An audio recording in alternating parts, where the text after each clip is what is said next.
¿A quién sueles escuchar cuando tienes que tomar una decisión importante? ¿Alguna vez por querer imponer tu punto de vista terminaste dañando una relación o un asunto? ¿Y qué podría cambiar si hoy aprendieras a escuchar mejor? Vamos a descubrirlo juntos en Primera de Reyes, capítulo 12.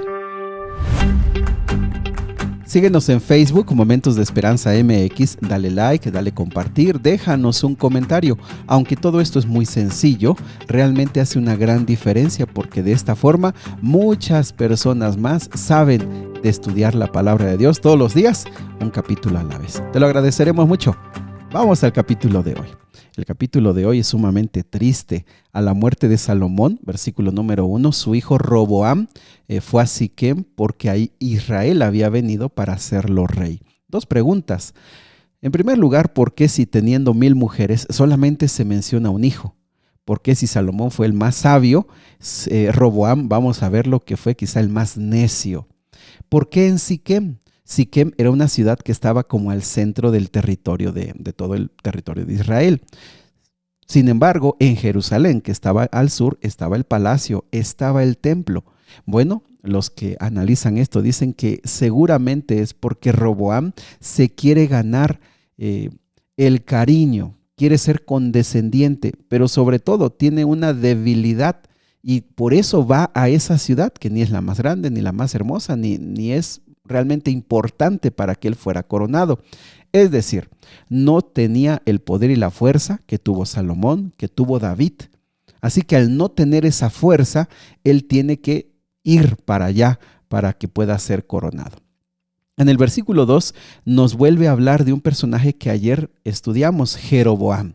Jeroboam había huido a Egipto, allá estuvo viviendo porque Salomón lo había querido matar o por lo menos dañarlo.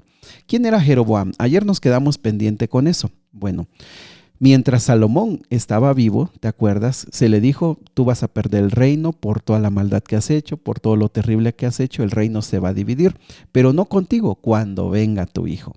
Entonces, en el capítulo de ayer nos contaba que Jeroboam se le presentó un profeta y se le dijo, mira, tú vas a tener las 10 tribus, Dios te ha escogido. Si tú eres fiel, si tú amas a Dios, obedeces sus mandamientos, Dios te va a establecer como rey y te va a ir muy bien. Sin embargo, parece que esas palabras se le subieron a la cabeza a Jeroboam, ya que se levantó contra Salomón. No sabemos cómo, pero como que se estaba rebelando. Entonces Salomón lo quiso destruir, aún sabiendo Salomón que de todos modos el reino se iba a dividir. Así que Salomón actuó neciamente, como ya lo habíamos visto, y también Jeroboam no supo el tiempo en que le tocaba. No era su tiempo. Y mis amigos, todas esas son parte de la naturaleza humana. El ser humano nunca sabe a veces cuál es el momento para hacer las cosas. A veces apresuramos, a veces tenemos ansiedad y a veces estamos durmiendo cuando ya deberíamos hacer proyectos y planes para los cuales se nos está yendo la oportunidad. En este caso, tanto Salomón y Jeroboam estaban fuera de lugar y acarrearon más problemas. Bueno, Jeroboam, que estaba escondido allá en Egipto, pues regresó y entonces se unió con una delegación, versículo 3 y 4, para ir a hablar con Roboam. Bueno, aquí no te vayas a confundir. Roboam es el hijo de Salomón y Jeroboam es el que quiere ser rey, ¿vale? No, para no confundirnos. Versículo 4. Van entonces a ver a Salomón y le dicen, tu padre agravó nuestro yugo, mas ahora disminuye tú algo de la dura cerviz de tu padre y del yugo pesado que puso sobre nosotros y te serviremos. Mis amigos, Salomón hizo grandes obras, proyectos extraordinarios, pero tuvieron un costo. Demandó muchos impuestos, impuso mucho trabajo pesado y la gente siguió a Salomón porque la gente estaba emocionada con la visión que Salomón les había presentado y la gente estuvo dispuesta al sacrificio para lograr hacer todas esas grandes obras. Sin embargo, eso no quita que fue cansado. Por lo menos 36 años, 40 en total, fueron de mucho trabajo. Entonces, esto había sido un yugo, algo muy pesado. Y vienen y le dicen algo que creo que para todos suena lógico, mira, disminúyenos. Estas cargas han sido muchos años y si tú lo haces, te vamos a servir. No estamos enojados, no estamos peleados contra ti, solamente escucha lo que te estamos diciendo. Y mis amigos, la clave de este capítulo gira en torno a los consejeros y gira en torno a escuchar. Este capítulo es de veras clave para entender el papel de los líderes, el papel de los padres, el papel de todos nosotros, que nos cuesta escuchar y que a veces escuchamos lo que no deberíamos y que a veces aquellos consejos que no nos gustan los pasamos por alto. Entonces, Roboam pidió 3 días. Y entonces, versículo 6, le pide el consejo a los ancianos. Fíjate que aquí los ancianos, más que edad, están descritos como personas de sabiduría, que conocen la historia, que conocen el pasado, que saben cómo se han dado las cosas.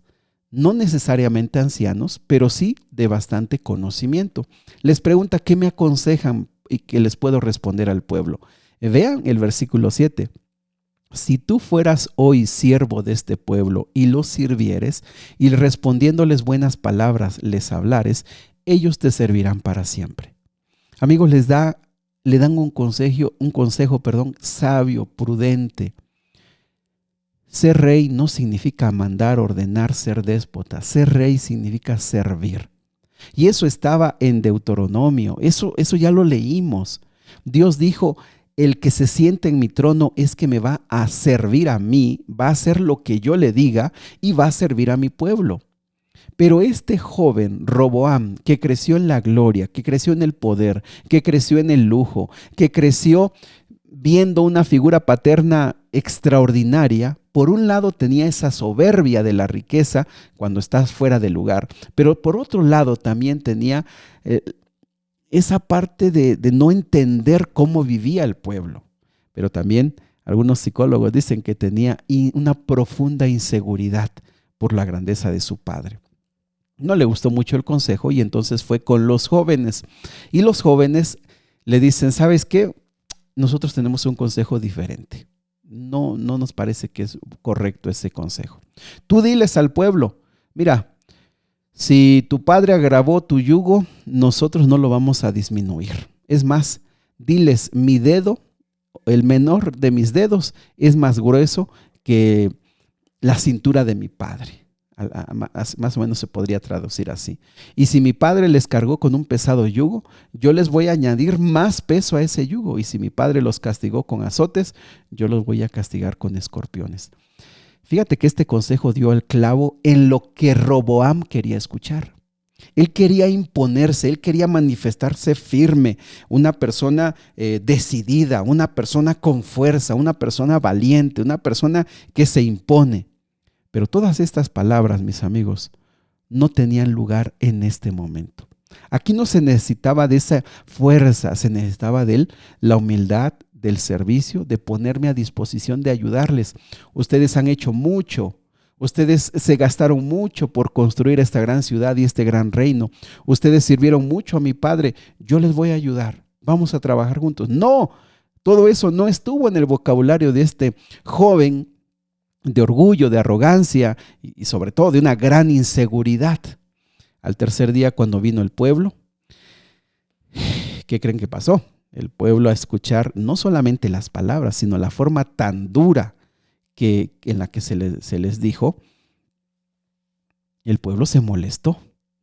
Pero vean el versículo 15, y no oyó el rey al pueblo, porque era designo de Jehová, para confirmar la palabra que Jehová había hablado por medio del profeta Ahías Silonita a Jeroboam, hijo de Nabat. Miren, aquí hay un dato importante. Dios ya había dicho que el reino se iba a dividir, pero ustedes saben perfectamente que aún lo que Dios dice, Él puede cambiar de punto de vista cuando ve el corazón del hombre, cuando el hombre se arrepiente, cuando el hombre cambia su forma, su dirección. Dios cambia su dirección también, porque Él no quiere el mal para nosotros. Él nos ama y Él sabe que si nosotros nos arrepentimos, las cosas pueden ser diferentes.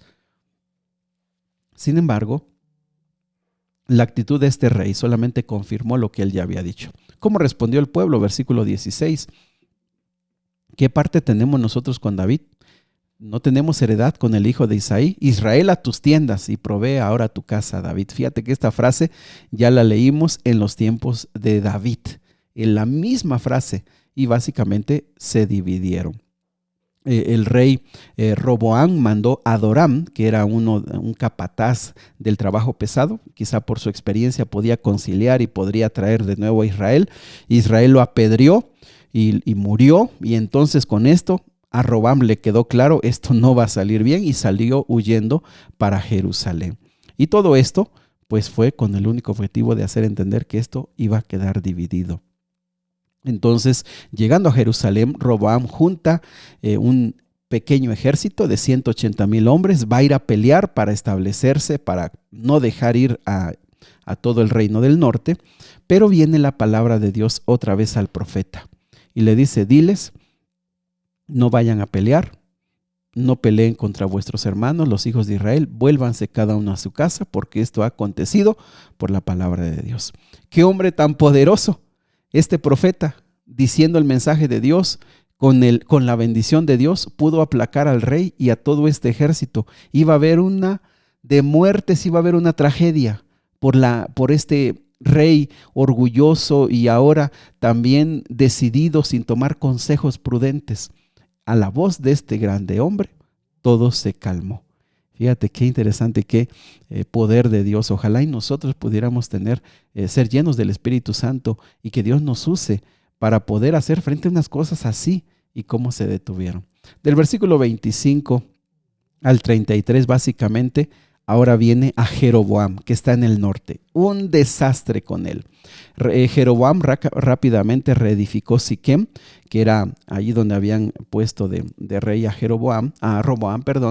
Allí pone su sede, pero levanta 2 becerros de oro y los pone uno, fíjate, un dato interesante, en el sur del territorio, en Betel, y el otro lo pone en el norte, en Dan, que por cierto en la época de los jueces, ¿te acuerdas que en Dan de por sí había un culto idolátrico?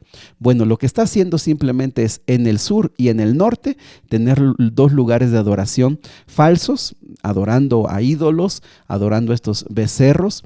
En segundo lugar, los levitas al ver esto huyen del territorio del norte y todos los levitas, bueno, la mayoría, se van al sur y entonces no hay quien pueda dirigir estos cultos paganos. Este hombre, Jeroboam, levanta de entre el pueblo a sacerdotes y entonces él mismo también, el versículo 32 nos deja bien claro, versículo 32, 33 nos deja claro que él mismo se convirtió en rey y sacerdote y ofrece sacrificios y ojo también, impone un día de celebración conforme a su corazón. Se considera que esto sucedió porque Israel en el sur tuvo una celebración grande y entonces él no le dio tiempo, sino puso un mes adelante, puso una gran celebración. Así que mis amigos, lo que hace este rey Jeroboam en el norte es, por miedo a que el pueblo del norte venga al sur al templo y venga al sur al templo y un día se vuelvan contra él, él puso 2 lugares de adoración. Para que alguien sirviera en esos lugares de adoración, él pone del pueblo a sacerdotes, él mismo los pone. Y finalmente, algo muy importante, él mismo puso su día de sacrificio, su día de adoración, para que el pueblo se quedara allá en el norte.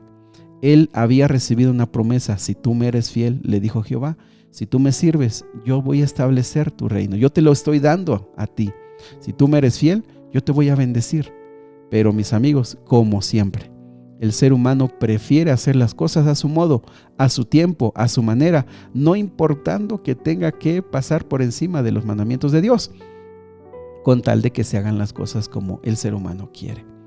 Muchas veces Dios ha querido bendecirnos. Hagamos las cosas a la manera de Dios y Dios nos va a prosperar.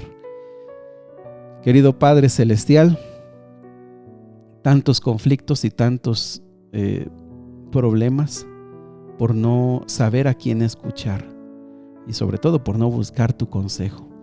Ayúdanos a ser humildes, a ser inteligentes, a ser sabios, a saber discernir cuál es un buen consejo, a saber detenernos a tiempo, pero sobre todo a entender que tú eres el mayor consejero y que puedes guiar nuestra vida de la mejor manera. Ayúdanos a ser sabios para apegar nuestra vida a lo que tú quieres y no a lo que a nosotros nos parece correcto. Te lo pedimos en Jesús. Amén. Que Dios te bendiga. Sigue orando. Abre tu corazón al Señor. El Señor quiere escucharte.